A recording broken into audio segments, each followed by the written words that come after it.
اعوذ باللہ من الشیطان الرجیم بسم اللہ الرحمن الرحیم۔ پانچویں رکوع میں ایک مکالمہ آ رہا ہے دو اشخاص کا۔ ایک شخص وہ ہے کہ جس کو اللہ نے دنیاوی نعمتیں جو بھی اس دور کی تھیں بھرپور دی ہیں، مادی وسائل بھرپور دے رکھے ہیں، اور وہ اس قدر اس کا معاملہ ٹھیک چل رہا ہے کہ ہوتے ہوتے اس کی نگاہ اب اللہ کی طرف سے ہٹ کر ان مادی اسباب و وسائل ہی پر جم گئی ہے، اس کا توکل اور اعتماد اسی پر قائم ہو گیا ہے۔ ایک دوسرا شخص دنیاوی اعتبار سے مرفع الحال نہیں ہے، اس کے پاس دولت نہیں ہے، دنیاوی چیزیں نہیں ہیں، لیکن وہ اللہ تعالیٰ کی معرفت اسے حاصل ہے۔ وہ اس دولت مند آدمی کو کوئی نصیحت کرتا ہے کہ تم اللہ کو بھول گئے ہو، تمہیں چاہیے کہ ہم تمام چیزوں کے اوپر جو بھی اللہ نے تمہیں دی ہیں اس کا شکر ادا کرو، اس کا حق ادا کرو۔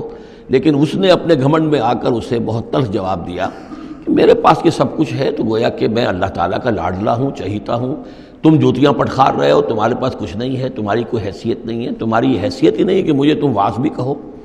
لیکن یہ کہ اس پر پھر جو ان کے درمیان معاملہ ہوا تو انہوں نے کہا، اس شخص نے، کہ ہو سکتا ہے کہ اللہ تعالیٰ تمہارے اس سارے دولت کو اور مال و اسباب کو ضائع کر دے، لیکن یہ کہ اس نے کہا کیسے ہو سکتا ہے، میں نے سارا بندوبست ٹھیک کیا ہوا ہے۔ بہرحال نتیجہ یہ نکلا کہ اللہ تعالیٰ نے اس کی اس پوری دولت کو ایک طریقے سے ضائع کر دیا، اور پھر وہ اپنے ہتھیلیاں ملتا رہ گیا، کف افسوس ملتا رہ گیا، اور اس نے کہا ہائے کاش کہ میں نے اپنے رب کے ساتھ شرک نہ کیا ہوتا۔ حالانکہ اس پورے رکوع میں کہیں کسی دیوی کا، دیوتا کا، کسی اور الہہ کا کوئی ذکر نہیں ہے۔ تو اس رکوع میں سمجھنے کی بات یہ ہے کہ ایک شرک ہے مادہ پرستی کا شرک، مادی اسباب و وسائل پر اتنا تکیہ ہو جائے، اتنا توکل ہو جائے، اتنا اعتماد ہو جائے کہ پھر اللہ تعالیٰ کو انسان بھول جائے، مسبب الاسباب پر سے نگاہ ہٹ جائے، اور وہ سمجھے کہ سارا اعتماد اور توکل میرا ان مادی اسباب و وسائل پر ہے۔ تو یہاں گویا کہ اس نے ان مادی وسائل و اسباب ہی کو اپنا معبود بنا لیا ہے۔ تو یہ شرک ہے جو اس دور کا سب سے بڑا شرک ہے۔ اس دور میں بت پرستی کا شرک بہت کم رہ گیا ہے، اب ستارہ پرستی کا شرک کہاں رہ گیا ہے؟ کون لوگ ہیں جو ستاروں کو پوجتے ہیں؟ اب تو انسان سمجھتا ہے ستاروں تک تو ہم پہنچ ہی جائیں گے، ہمارا علم تو پہنچ ہی چکا ہے، چاند تک ہم اتر آئے ہیں، اب چاند کو کون پوجے گا؟ یہ جو اب ساری جو ہے اب جو پوجا پاٹ ہو رہی ہے وہ تو مادہ پرستی کی ہے، وہ دولت کی ہے، وہ در حقیقت یا وہ نظریاتی طور پر وطن پرستی ہے، اس کا ایک شرک ہے۔ تو یہ اس دور کے شرک کو سمجھنا بہت ضروری ہے، اور یہ رکوع اس اعتبار سے کہ اس میں کسی دیوی دیوتا کا ذکر نہیں ہے۔ تو شرک کون سا کیا اس نے؟ وہ شرک یہی ہے کہ اس نے دنیاوی مال و اسباب اور مادی اسباب و ذرائع کے اوپر اپنے سارے توکل کو جو ہے اس کے ساتھ منسلک کر دیا، یہی گویا کہ اس کو معبود بنا لینا ہے۔ وَاضْرِبْ لَهُم مَثَلَ الرَّجُلَيْنِ، ان کے لیے بیان کیجئے دو اشخاص کی مثال۔ جعلنا لأحدهما جنتین من اعناب، ان میں سے ایک کو ہم نے دیے تھے دو باغ انگوروں کے، وحففناہما بنخل، اور ان دونوں کو گھیرے میں لیا ہوا تھا کھجوروں کے درختوں نے۔ اب دیکھیے کہ انگوروں کی بیلیں ہیں، اور چونکہ ادھر ادھر سے ہوا تیز نہ آئے تو کھجوروں کے جھنڈ جو ہیں وہ چاروں طرف لگے ہوئے ہیں، تاکہ ان کے مابین جو اس کی انگوروں کی بیلیں ہیں وہ بڑی محفوظ ہیں۔ وجعلنا بینہما زرعا، اور ان کے درمیان کھیتی بھی تھی، یعنی یہ کہ اناج کا سامان بھی ہے اور انگوروں کی بیلیں بھی ہیں، اور یہ کہ کھجوروں کے درخت بھی ہیں۔ کلتا الجنتین آتت اکلہا، اور وہ دونوں باغات اپنا پھل دیتے تھے، ولم تظلم منہ شیئا، سال بسال پھل آ رہا ہے، سال ہر سال ہو گئے، ہر سال پھل آ رہا ہے، اس میں کوئی کمی نہیں کرتے تھے۔ جب یہ چیز چلتی رہتی ہے تو آدمی کا خود بخود ایک توکل جو ہے وہ اس چیز کے ساتھ وابستہ ہو جاتا ہے، وہ بھول جاتا ہے کہ اس کی اللہ تعالیٰ کے فضل و کرم سے ہے یا اللہ کے اذن سے ہے، بلکہ یہ کہ وہ انہی چیزوں کو سمجھ بیٹھتا ہے کہ یہ دائم ہے اور قائم ہے۔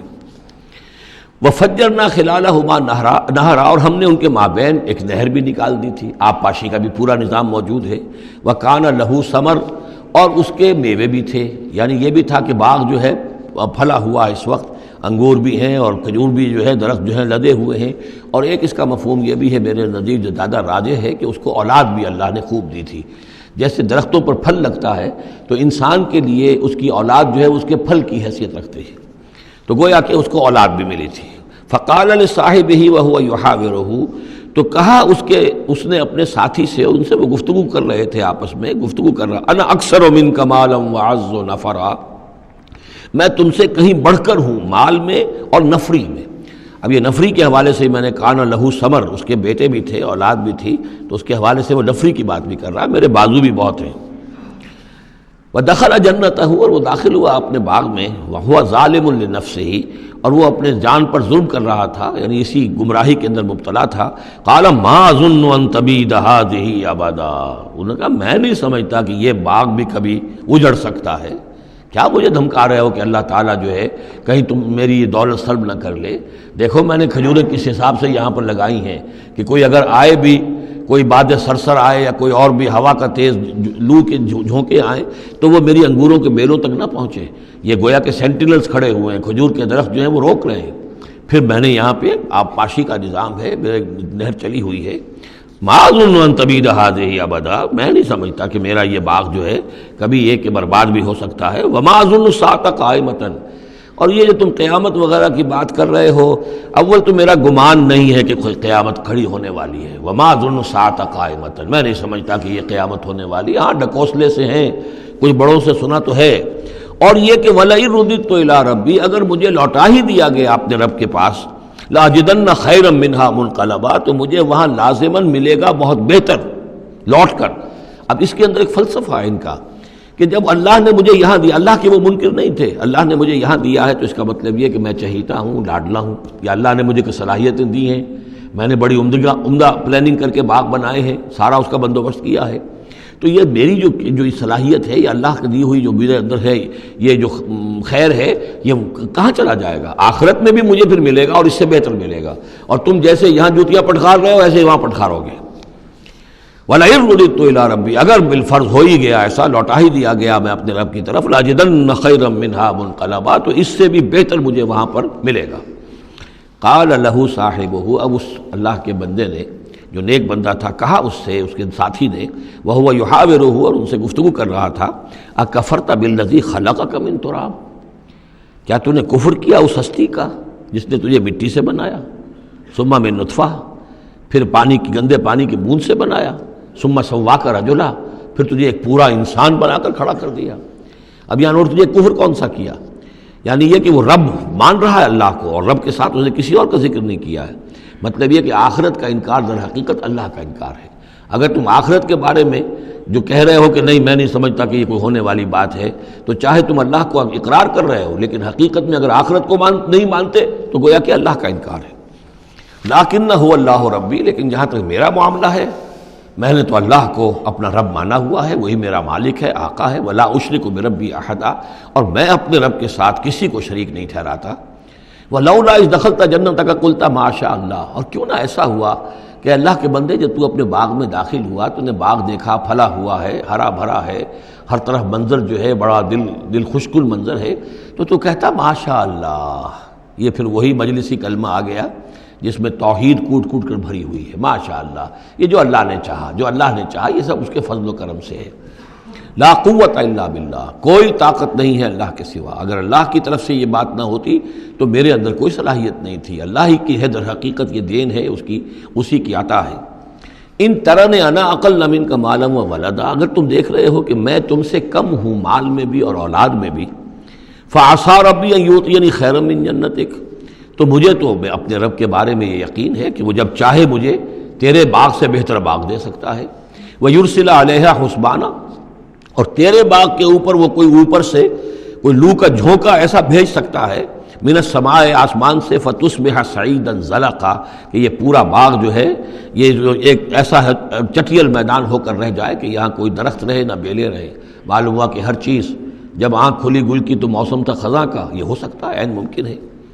اور یصبح ماؤہا غوراً، یا اللہ آسمان سے کوئی ایسی نہ بھی بھیجے کوئی چیز بلا، تو اس کا پانی ہی جو تمہارا یہ جو چشمہ چل رہا ہے وہ پانی ہی اگر زمین کے اندر گہرا اتر جائے، یہ چشمہ خشک ہو جائے، فلن تستطیع لہ طلبا، اور پھر تو پانی کہیں سے لا نہ سکے تو یہ باغ خود بخود اچڑ جائے گا.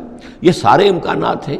مسبب الاسباب نے تمہارے لیے اس وقت سارے اسباب جمع کر رکھے ہیں، جب چاہے گا ان میں سے کسی ایک سبب کی بھی اگر تناب کھینچ لے تو یہ سارا معاملہ جو ہے یہ تو شیش محل کی طرح کا ہے، ایک ہی جو پتھر ہے وہ اس سب کو چکنا چور کر دے گا. وَأُحِيطَ بِثَمَرِهِ، معلوم ہوتا کہ وہ بہت ہی کوئی اللہ کا پہنچا ہوا شخص تھا، جو اللہ کا دوست تھا، اور اس کا دل دکھایا اس شخص نے، جس کو تانا دیا اسے انا خیر من کہ انا اکثر منک مالا و ولدا، تو اس حوالے سے اس کا دل دکھا ہے. اور یہ جان لیجئے کہ کسی اللہ والے کا من عادى لي وليا فاذنته للحرب، تو ایک حدیث قدسی ہے، جو شخص میرے کسی ولی کے ساتھ دشمنی کرے پھر میری طرف سے اس کے خلاف اعلان جنگ ہے، تو اس نے چونکہ یہ دل دکھایا ہے۔ اور فارسی کا ایک شعر بھی بڑا مزیدار ہے کہ ہیچ قوم را خدا رسوا نہ کرد، تا دلے صاحب دلے نامج میں درد۔